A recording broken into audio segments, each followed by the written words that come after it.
Hi hello నమస్తే అందరికీ. అయితే రీసెంట్గా ఒక వ్యక్తి పోలీస్ స్టేషన్కి తను అప్పుగా ఇచ్చిన డబ్బులు తిరిగి ఇవ్వలేదని కంప్లైంట్ పెడదామని వెళ్ళాడు అనమాట, ఎఫ్ఐఆర్ ఫైల్ చేయడానికి. అయితే పోలీసులు ఇది సివిల్ మ్యాటరు, మీరు వెళ్ళి కోర్టులో లాయర్ ద్వారా కేసు వేసుకోమని చెప్పారనమాట.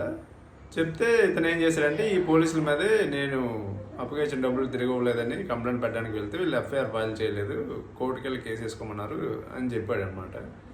అని చెప్పి మళ్ళీ కోర్టులో కేసు వేస్తే హైకోర్టు దీనికి తీర్పు ఏమైనా ఇచ్చిందంటే అప్పు వసూలు చేయడం పోలీసుల బాధ్యత కాదు, సివిల్ మ్యాటర్, మీరు కోర్టులో కేసు వేసుకొని మీరు దీన్ని సాల్వ్ చేసుకోవాలన్నట్టుగా హైకోర్టు తీర్పు ఇవ్వడం జరిగిందనమాట.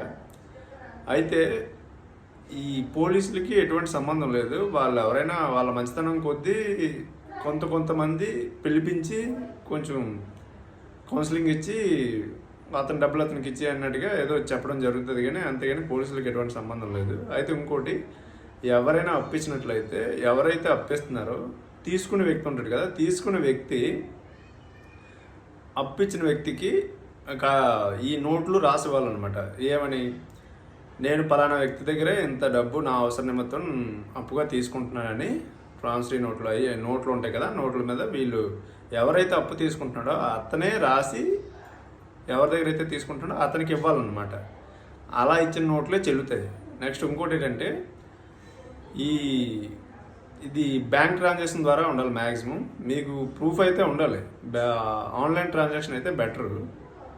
అందుకని అందరూ జాగ్రత్తగా ఉండండి. ఎవరైనా అప్పులు ఇచ్చిన వాళ్ళు ఎవరైనా ఉంటే ఇవి దృష్టిలో పెట్టుకొని మీరు పని చేయండి. ఈ కంటెంట్ నచ్చితే లైక్ చేయండి, షేర్ చేయండి, సబ్స్క్రైబ్ చేయండి. జై హింద్.